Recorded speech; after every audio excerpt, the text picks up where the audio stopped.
Olá, bem-vindos aos Finais de Tarde em Sintonia. Hoje está de regresso o programa Falar Sobretudo na Rádio, que nesta edição vai falar sobre a relação entre a saúde mental e a nutrição.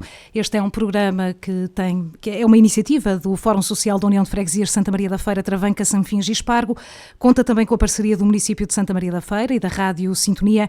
É um programa em que desmistificamos questões em torno da saúde mental.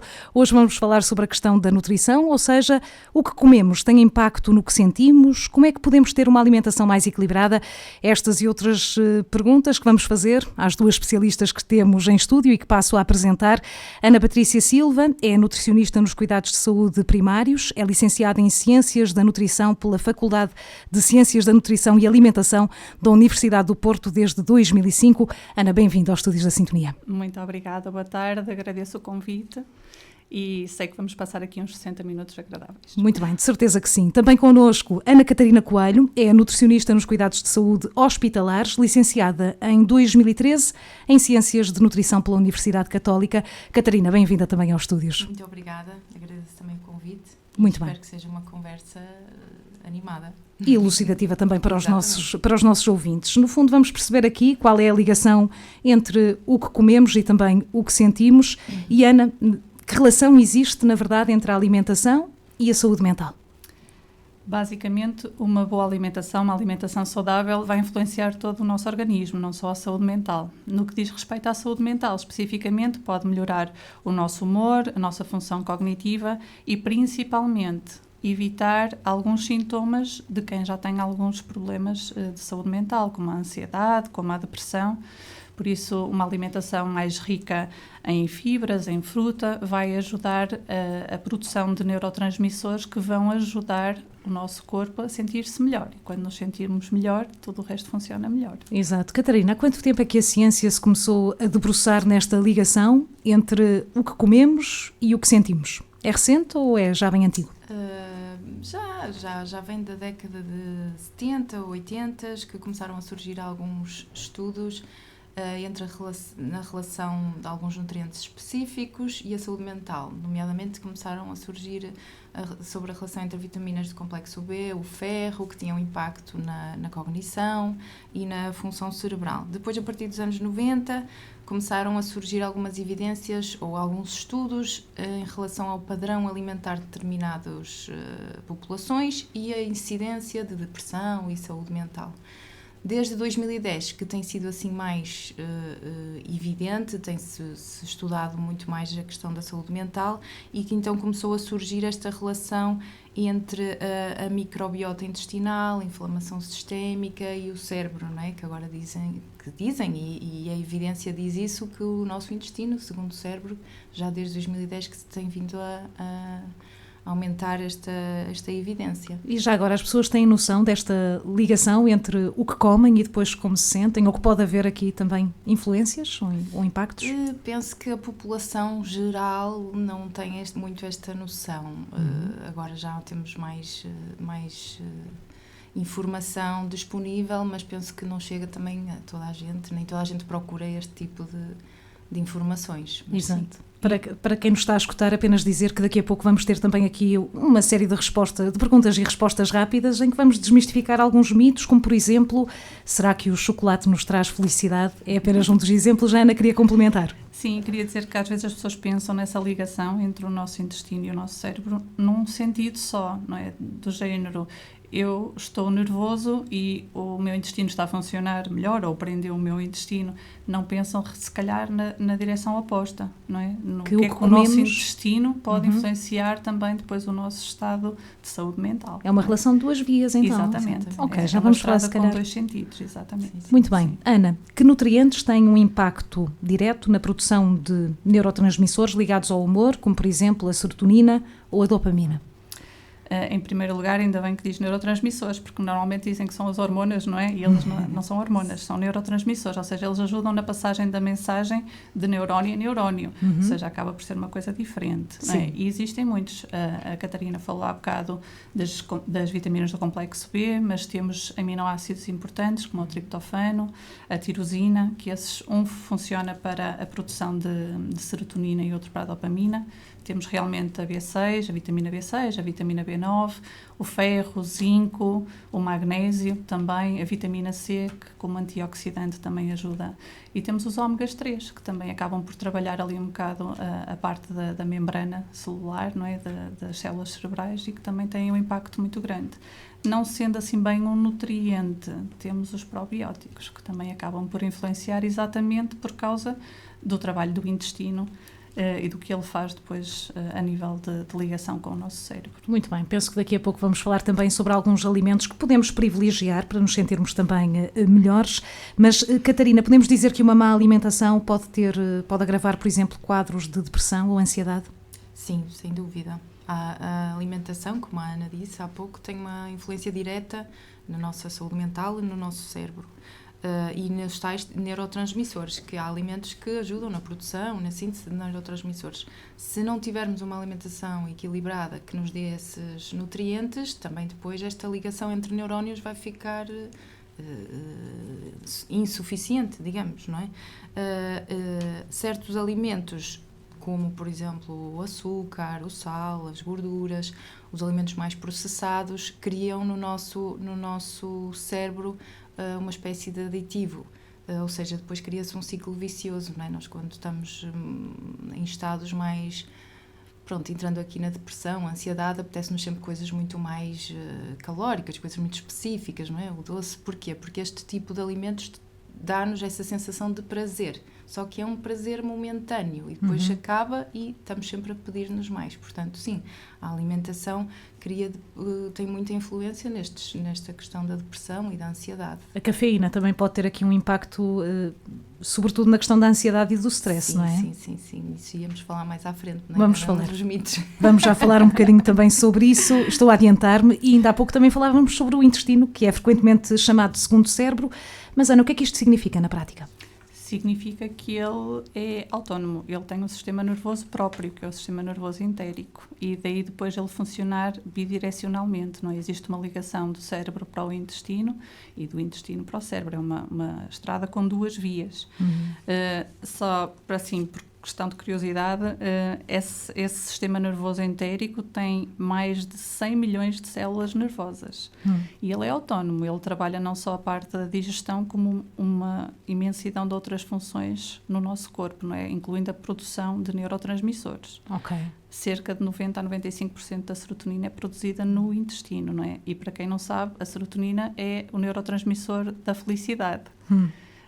Então acaba por ter uma influência muito grande e depois também está comprovado cientificamente de que nós temos bactérias boas no nosso intestino, não é? Que são elas que ajudam à formação das fezes e ao bom trânsito intestinal, e nós sabemos que quando existe uma alteração da nossa microbiota, não é? Dessa população de bactérias no nosso intestino, vai haver uma disbiose, ou seja, essa disbiose que acontece, essa alteração na quantidade de bactérias que temos, depois tem influência direta na produção de muitos neurotransmissores, e isso depois acaba por ser, lá está, é tipo o efeito bola de neve, não é? Uma coisa influencia a outra, se não está a funcionar bem, o que vem a seguir também não vai funcionar bem, e depois os estados de saúde mental agravam-se. Exato, e este tempo cinzento também nos pode trazer dias mais cinzentos, pelo menos o meu hoje começou um bocadinho assim, mais acinzentado, agora está melhor, também estou aqui em boa companhia, e por isso é também importante percebermos o impacto que a alimentação pode ter também na maneira como nos sentimos. Catarina, gostava de fazer outra questão que tem a ver com aquilo que falávamos há pouco. Falamos aqui sobre os neurotransmissores que são responsáveis por poderem alterar o nosso humor, mas em que alimentos, ou que alimentos é que podem ajudar a melhorar o humor e a reduzir os tais sintomas que falávamos há pouco, de ansiedade ou fadiga, por exemplo? Há alimentos que, como a Ana disse, e eu também já disse, mas devem ser alimentos ricos em vitaminas do complexo B, em zinco, magnésio, o ferro e também alimentos ricos em triptofano. Como a Ana disse, que o triptofano ajuda na produção do neurotransmissor, a serotonina, o neurotransmissor que nos dá o bem-estar, regula o nosso humor, a sensação boa. Em que alimentos é que podemos encontrar isso? Sim, casos práticos. Nos ovos, boa. As leguminosas, as ervilhas, as favas, o grão, o feijão, os frutos oleaginosos, as nozes, Peixes ricos em ácidos gordos ômega 3, já que o nosso cérebro, 60% do nosso cérebro é feito de ácidos gordos essenciais. E também as frutas, os vegetais, as fibras, todos estes alimentos naturais que a natureza nos dá, não alimentos processados, vão sempre ajudar nesta produção de neurotransmissores. Por curiosidade, a dieta mediterrânica, que é a nossa, Sim. há evidência científica de que melhora a nossa saúde mental se seguirmos uma dieta mediterrânica. Ou seja, somos mais felizes, se calhar aqui, nesta zona, do que pessoas que se calhar têm outro tipo de alimentação e não têm estes nutrientes? Sim. Nós temos uma alimentação... isto é, a dieta mediterrânea pressupõe uma alimentação rica em peixes, em carne, vegetais, frutos oleaginosos, sementes até, que são muito ricos em ácidos gordos ômega 3, e foram feitos vários estudos, como eu estava a dizer, desde 2010, que fazem estes estudos relacionam o padrão alimentar com esta questão da saúde mental, e a dieta mediterrânea há evidências de que, de facto, tem um impacto bom na nossa saúde mental. Muito bem. Éramos felizes e não sabíamos, pelo menos aqui em Portugal, com esta dieta mediterrânica. Ana, que erros alimentares é que consegue ver, na sua prática também profissional, com frequência, em pessoas que sofrem, por exemplo, de ansiedade ou stress? Não só nos que sofrem de ansiedade ou de stress, mas também nos que estão mais deprimidos ou que têm outra perturbação a nível de saúde mental. Nota-se que, primeiro, a compulsão alimentar exatamente pela fome emocional que muitas vezes eles justificam, não é? O terem comido determinado alimento porque é um alimento de conforto e eu estava muito nervosa, eu estava muito ansiosa, então tinha que ser. No fundo, penso que como maneira de se premiarem também muitas vezes porque até conseguiram fazer alguma coisa que não era normal e que depois conseguiram fazer e permeiam-se com esse alimento que acham que está a apetecer, mas isto acaba por trazer coisas más, não é? Porque normalmente esses alimentos são ricos em açúcar, são ricos em gordura e tanto o açúcar como a gordura são inflamatórios para o nosso corpo, por isso também vai influenciar depois a produção desses neurotransmissores e o decaimento da saúde mental acontece também a partir daí. Muitas vezes saltam refeições, ou seja, existe uma restrição alimentar, se calhar até porque comeram aquilo que sabiam que não deviam e depois tentam compensar com saltar o lanche da tarde ou saltarem o jantar. Isso pode ser um erro, não é? Ou melhor, é um erro. É um erro, não só para quem quer evitar ter problemas de saúde mental ou melhorar o estado de saúde mental, mas como quem quer, por exemplo, perder peso, não é? Nós sabemos que devemos imitar os bebés, comer de 3 em 3 horas, não é? E isso acaba por ser um erro, porque depois, de uma maneira geral, nós vamos acabar por compensar ao longo do dia com outra refeição em que vamos comer, se calhar, o que já devíamos ter comido antes, não é? Mas, maioritariamente, é isso, é o saltar as refeições, é a compulsão alimentar, que depois, muitas vezes, chega a essas restrições que são feitas, e depois acaba por ser um ciclo vicioso. Sim. Não é? Porque eu comi, eu estou mais deprimida porque eu comi, porque eu não devia ter comido, não é? Ou seja, o estado não melhora. Sim. E muitas vezes, até com os que estão em estados de fadiga, não é? Vão fazer exatamente uma coisa que vai piorar, que é o beber a cafeína, que há bocado falava, não é? Ou até às vezes as bebidas energéticas ou alcoólicas. Tudo isso vai aumentar, não é? O desequilíbrio que existe no próprio corpo, exatamente, não é? Ou seja, são vários dos erros que se encontram e que são comuns, não é? Em quem está com estes estados de ansiedade, depressão, stress, sim. Catarina, e o que é que pode aconselhar uma pessoa que sofra de compulsão alimentar por stress ou por tristeza ou por outro fator qualquer? Ou seja, como é que se pode combater esta compulsão?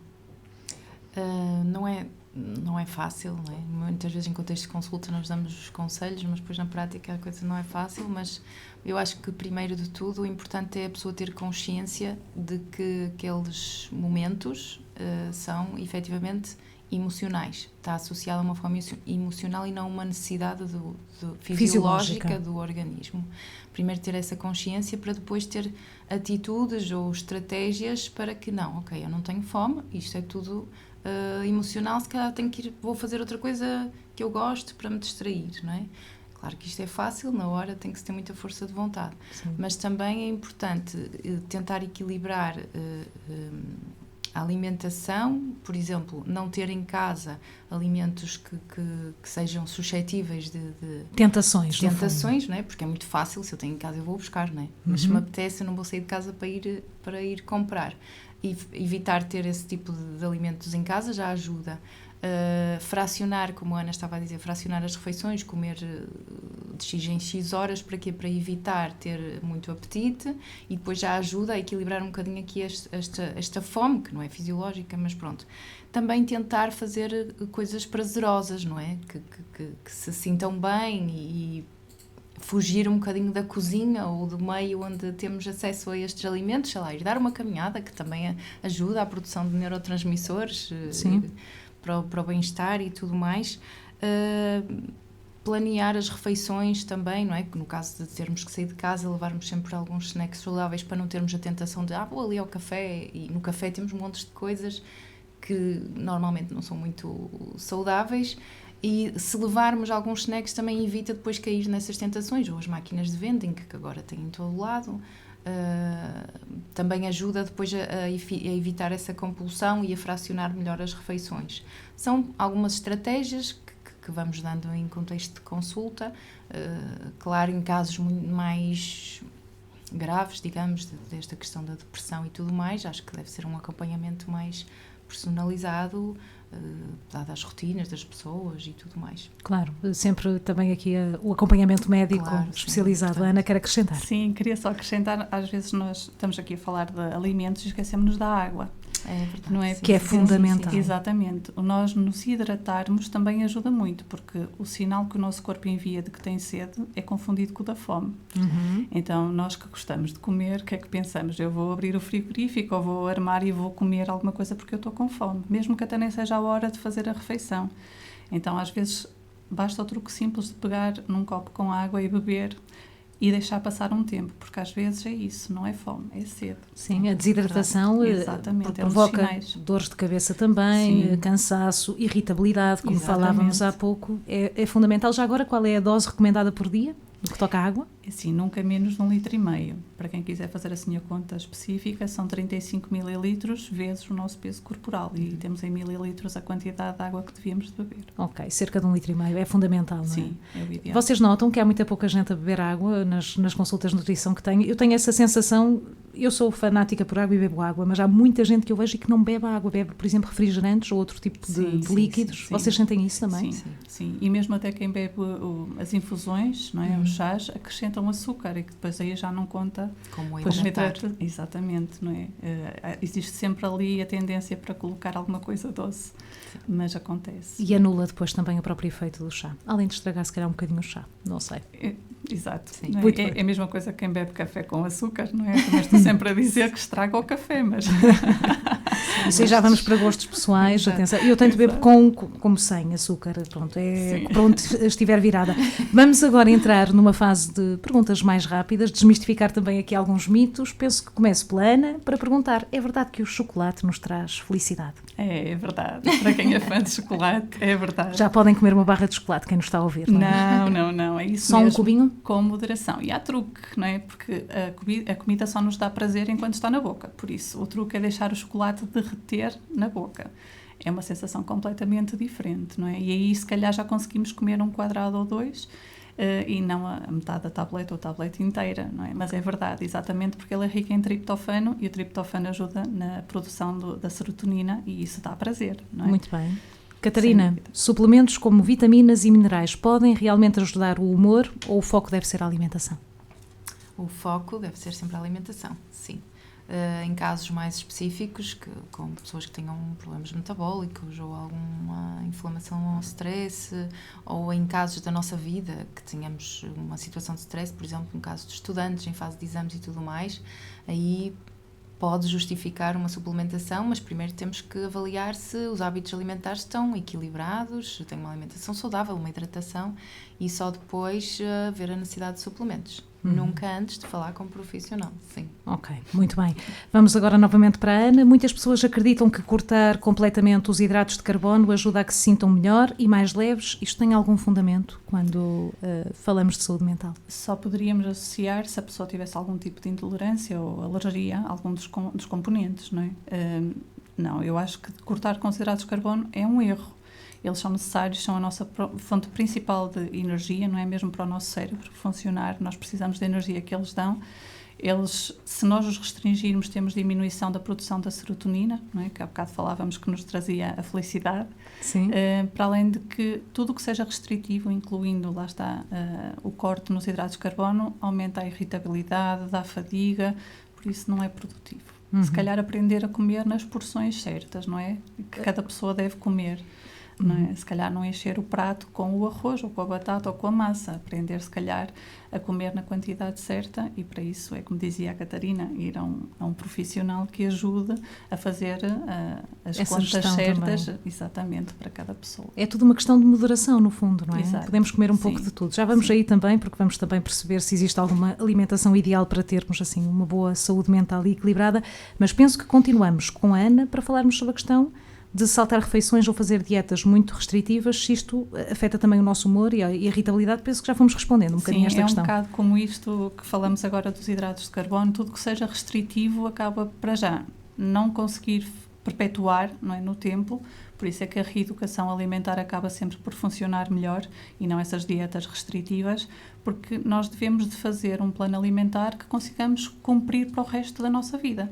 Porque senão só nos estamos a enganar a nós próprios, não é? Nós durante aquele tempo restringimos tudo e mais alguma coisa, perdemos peso, mas quando voltamos a introduzir os alimentos, não é? Porque ninguém consegue deixar de comer tudo para sempre, não é? Quando começamos a reintroduzi-los, começamos realmente a notar o peso a subir, por isso é sempre melhor aprender a comer, não é? Para conseguirmos fazer esse tipo de alimentação para o resto da vida. Muito bem. Catarina, dizem que certos chás podem tratar a ansiedade. Há alguma verdade nisto? A evidência científica não está bem clara ainda nesse aspecto, mas há algumas substâncias naturais, no caso das plantas, com efeitos calmantes leves que podem ajudar na questão de sintomas de ansiedade leves, não é? Não estamos a falar de ansiedade ou depressão já moderadas, mas os chás não substituem o tratamento médico nem nada do género, mas os mais conhecidos que podem ter assim este efeito são a cidreira, a passiflora, a valeriana, a camomila também, o chá de camomila, a flor de laranjeira. Sim, estes chás podem ter assim um efeito calmante, mas nada que não vai tratar uma ansiedade, sim, claro, ajuda a acalmar. Sim, mas para uma pessoa que é um bocadinho mais acelerada, beber um chá destes antes de dormir, por exemplo, poderá fazer mal, não faz à partida, exatamente, não é? Desde sem açúcar. Exatamente, era o que eu ia dizer. Desde que não seja com a questão do açúcar. Penso que continuarmos na Catarina para perguntar a questão do café e das bebidas energéticas. Isto pode ter um grande impacto também na nossa saúde mental, em questões de ansiedade e de stress. Exatamente. A cafeína, especialmente em pessoas que sejam mais sensíveis, é um estimulante do nosso sistema nervoso central. Ela bloqueia os receptores da adenosina, ou seja, impede o relaxamento, impede o sono e, por sua vez, liberta a adrenalina, a dopamina e o cortisol. O que é que isto faz no nosso organismo? Um estado de alerta constante, não é?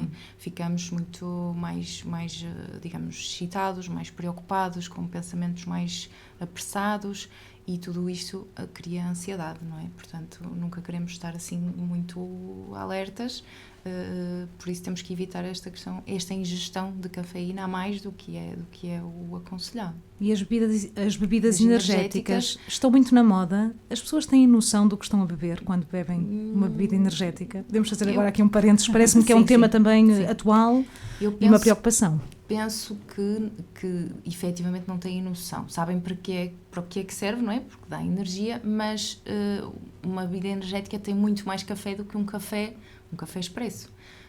E este efeito que eu acabei de dizer, desta questão de bloquear os neurotransmissores do relaxamento e tudo mais, numa bebida energética vai ser muito mais efetivo, ou seja, um café se calhar dá-nos um estado de alerta durante umas horas, uma bebida energética vai durar muito mais horas, o que até pode criar esta questão da insónia e a regulação do sono e tudo mais, e isso depois tem todo um impacto na saúde mental. Sim. E as bebidas energéticas têm a cafeína e têm a taurina, que é um aminoácido, os dois em conjunto é que acabam por fazer ali realmente alguns danos no nosso sistema nervoso. Né? E o problema, na minha opinião, é que as bebidas energéticas estão a ser cada vez mais consumidas pelas populações jovens, não é? Crianças quando eu falo em isto crianças... Isto acarreta riscos diretos para a sua saúde? Sim. A nível de arritmias, taquicardias, hipertensão arterial, problemas cardíacos, fora que depois muitas dessas bebidas, é lógico que existem as versões zero que também têm os seus problemas, porque a cafeína continua lá, o sal continua lá, mas muitas delas não são zero, não é? E têm mais açúcar do que um refrigerante. Isso também leva a excesso de peso, a obesidade, a diabetes, ou seja, acaba por ser um problema que, na minha opinião, está a agravar-se entre as classes mais jovens, não é? Os adolescentes principalmente, e depois quando entramos naquela adolescência já mais tardia, ou então os jovens adultos, nós vemos o consumo das bebidas energéticas com o álcool. E isso é uma combinação é um coquetel explosivo, não é? Exatamente, sim, porque o álcool por si só já é mau, as bebidas energéticas também, quando juntamos os dois, não é? Se temos um que nos vai retardar a nível de reação, não é? Claro. O álcool é isso que faz. Nós temos o outro ali que está a mistificar a sensação do álcool, não é? Ou seja, está-nos a dar mais energia, ou seja, eles entendem mais tardiamente que estão num excesso de álcool já, não é? Isso faz com que também se gerem dependências, exatamente porque cada vez têm que beber mais para se sentirem alcoolizados, não é? Okay. Mas falta consciência aos jovens, também aos adultos, em relação, por exemplo, ao perigo que podem representar estas bebidas energéticas? Eu acredito que sim. Sim. Eu acredito que sim. É preciso mais informação, portanto. Sim, acho que sim. Muito bem.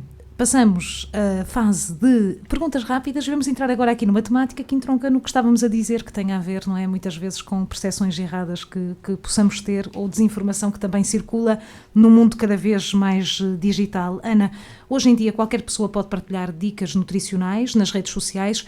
Como é que os ouvintes podem distinguir informação credível de conselhos que podem ser perigosos para a sua saúde? Sim, o meu conselho é seguirem quem é o profissional, não é? Porque nas redes sociais temos os influencers, mas também temos muitos nutricionistas, não é? Eles são identificados mesmo como nutricionistas, normalmente têm o número da cédula profissional, por isso a seguirem as orientações são de quem sabe. Por isso, o meu conselho é mesmo esse, é seguirem nutricionistas que saibam o que estão a aconselhar.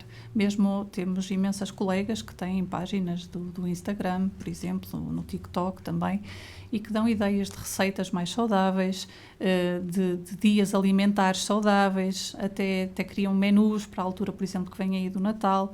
Por isso, o meu conselho é esse, é seguirem quem sabe o que está a dizer, não é? Okay. Os outros, muitas vezes, até são patrocinados por alguma marca para estarem a fazer a publicidade àquele alimento, e até o que funciona com uma pessoa pode não funcionar com a outra, por isso é ouvir o conselho do profissional, sempre. Sim, e até porque o profissional tem atenção também à pessoa que está à sua frente, não é? Isto não é uma receita que de repente dá para aplicar a milhares de pessoas, exato, não é? Não é generalizada, deve ser individualizada. Sim. Exato. Catarina, como nutricionistas, deparam-se muitas vezes com pacientes que chegam ao vosso consultório a seguir dietas que viram no TikTok ou no Instagram ou noutras redes. Que impacto é que têm essas tendências nas escolhas alimentares e na saúde mental de uma pessoa? Sim, isso cada vez é mais frequente em idades mais jovens, que viram a dieta e assim e tentaram seguir, mas depois já vêm à consulta, pelo menos na minha experiência, eu até fiz aquela dieta, mas não resultou nada, e então ficam frustrados, e isso depois criam aqueles quadros de mais depressão, porque tentei fazer dieta e não consegui aquela dieta que aquela influencer ou aquela pessoa... Que conseguiu porque está mais magro. E etc. O que eu tento sempre dizer é, aquela funcionou para aquela pessoa, não funciona para esta, não é? O estilo de vida pode ser diferente, o perfil genético, o perfil metabólico e tudo mais, portanto, nem todas as dietas que vemos no Instagram ou no TikTok são adequadas a cada pessoa. Como estava a dizer, cada pessoa é uma pessoa e tem as necessidades diferentes. É sempre importante seguir se é para perder peso, para fazer uma dieta, deve ser sempre nas necessidades nutricionais de cada pessoa, e não, claro que há recomendações gerais, como estávamos a dizer, obviamente que sim, mas tem que ser sempre adaptado. Funciona para mim, pode não funcionar para a Ana, por exemplo, não é? Então temos sempre que desmistificar estas coisas, mas cada vez aparece mais, sim, é verdade. Sim. É uma preocupação para vocês esta questão também da desinformação que vos chega muitas vezes ao consultório, ou até pacientes que estão a aconselhar e que de repente até saem do trilho para seguir outro caminho que depois afinal não funciona? Sim. sim, cada vez mais. E essa questão dos mitos, que as pessoas acham que é certo, mas depois nem consulta. Algumas pessoas perguntam, outras se calhar ficam com essa ideia errada, mas sim, às vezes há perguntas que não fazem sentido nenhum, mas pronto, porque viram nas redes sociais, já acham que faz sentido seguir aquele conselho, pronto, é esse o nosso papel, desmistificar. Vou sair aqui um bocadinho do guião, apenas para fazer uma pergunta, porque entronca um bocadinho nisto. Vivemos num mundo cada vez mais tecnológico, temos também muita perseguição do ideal de beleza e de corpo perfeito.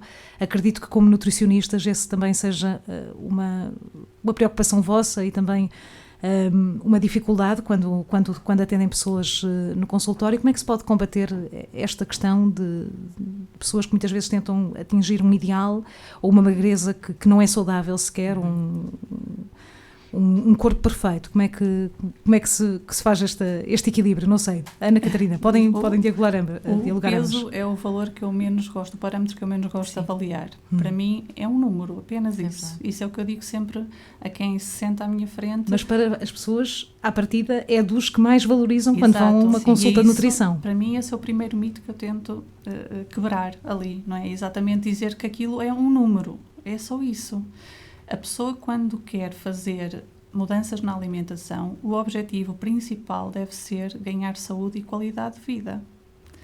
Na minha opinião, não é? Não chegar àquele peso que seria o ideal. Quando me perguntam assim, olha, mas então qual era o peso que eu devia ter? E eu vou-lhe fazer ao contrário. Qual era o peso com que se sentia bem? Porque é diferente, não é? São fórmulas, eu quero saber o peso com que a pessoa se sente bem. Se depois vai de encontro àquilo que eu acho...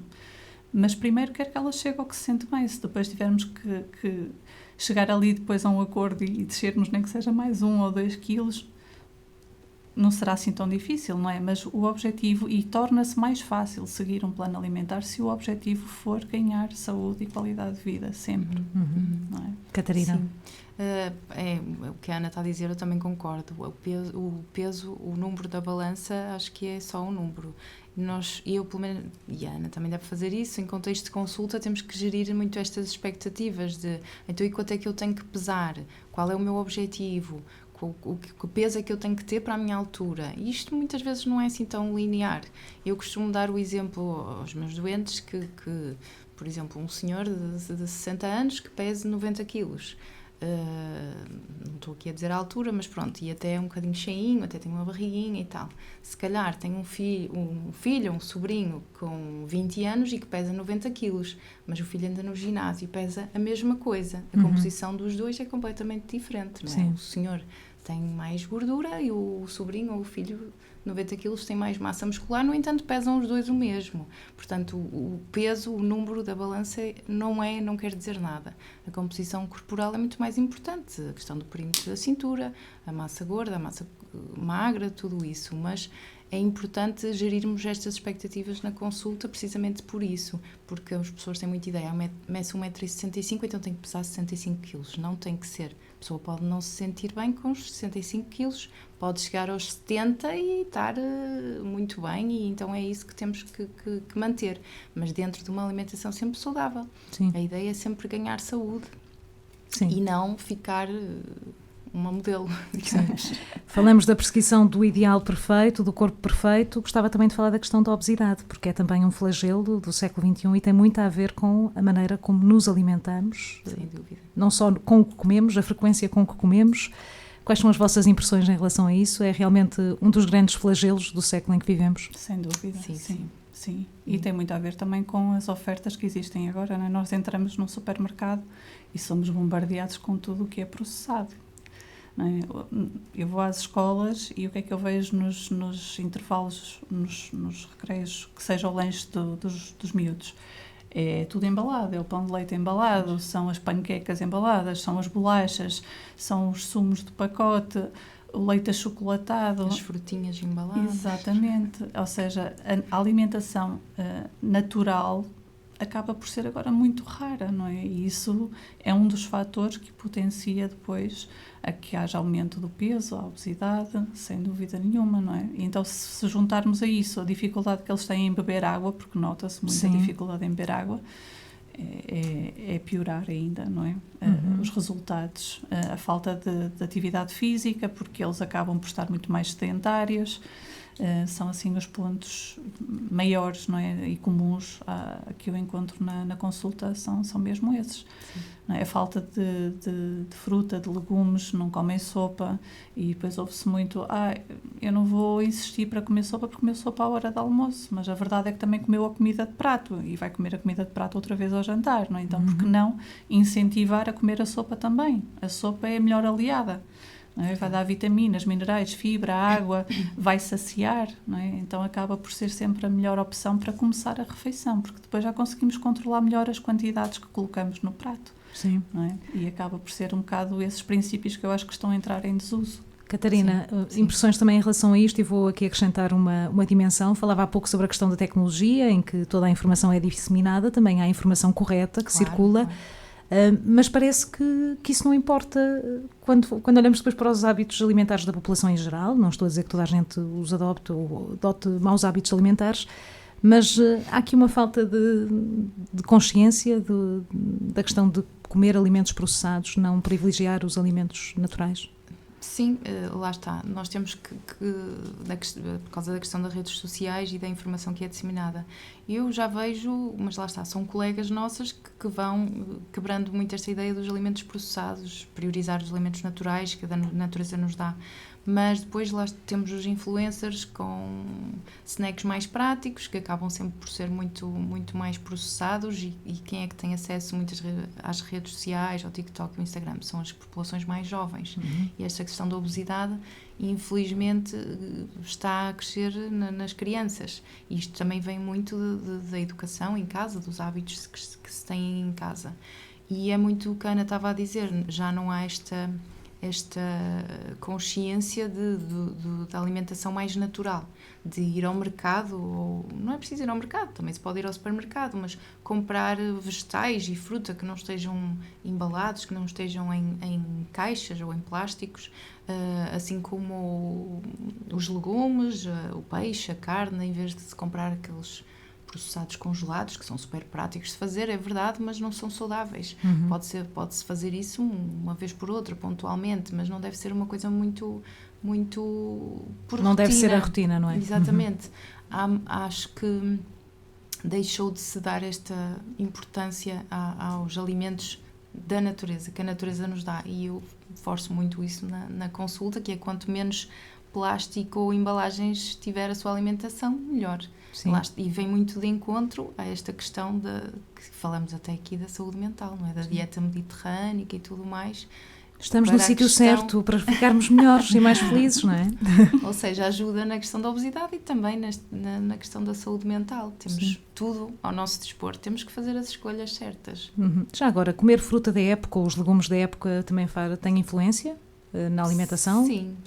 São mais ricos a nível de nutrientes, sim. Okay. Preferencialmente. Sim. Para além de depois, a nível económico, também são melhores, são mais baratos. É verdade, não é? É verdade. Por isso acaba por ajudar as duas partes. Muito bem. Ana, nós estamos a chegar muito perto do fim, ainda vamos ter tempo para uma nota final para cada uma, para deixarem aqui uma reflexão, um conselho, ou simplesmente não sei, o que entenderem, se quiserem resumir também um bocadinho a conversa que tivemos aqui.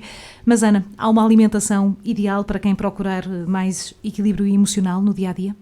Eu acho que é a alimentação que devemos ter no geral, não é? Toda essa alimentação saudável, dita saudável, vai ajudar a parte emocional e a outra parte física também, não é? Ou seja, se nós olharmos para a nossa roda dos alimentos, ela ensina-nos tudo o que nós precisamos de saber, não é? Começamos já por ter essa alimentação mediterrânica que a Catarina estava a falar, e depois, para além dela ter a forma do nosso prato, não é? E nós conseguirmos passar para o nosso prato o que ela vai tentar nos mostrar, nós sabemos que ela deve ser variada, que ela deve ser completa e que deve ser equilibrada.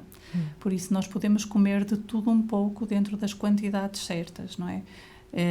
Dou o exemplo, se sabemos que no grupo que na roda dos alimentos o grupo da fruta é um que está em maior quantidade, nós não vamos comer o das gorduras que está em menor quantidade numa porção maior do que o da fruta ou do que dos legumes ou hortícolas, não é? E é um bocado isso que nós temos que aprender, se calhar começarmos por ensinar desde cedo como fazer a leitura da roda dos alimentos, como fazer a leitura de um rótulo alimentar a nível da declaração nutricional, para a pessoa saber, porque tudo começa no supermercado. Então, se nós soubermos o que estamos a comprar, é muito mais fácil, mas para isso precisamos de ensinar a fazer essa leitura, não é? E acho que passa um bocado também pela falta de literacia a nível da alimentação, que depois leva a que se façam escolhas mais pobres e depois se tenha uma alimentação também mais desequilibrada, menos saudável. Que é curioso este contrassenso, numa época em que temos toda a informação ao dispor, ao mesmo tempo existe muita desinformação ou falta de informação em relação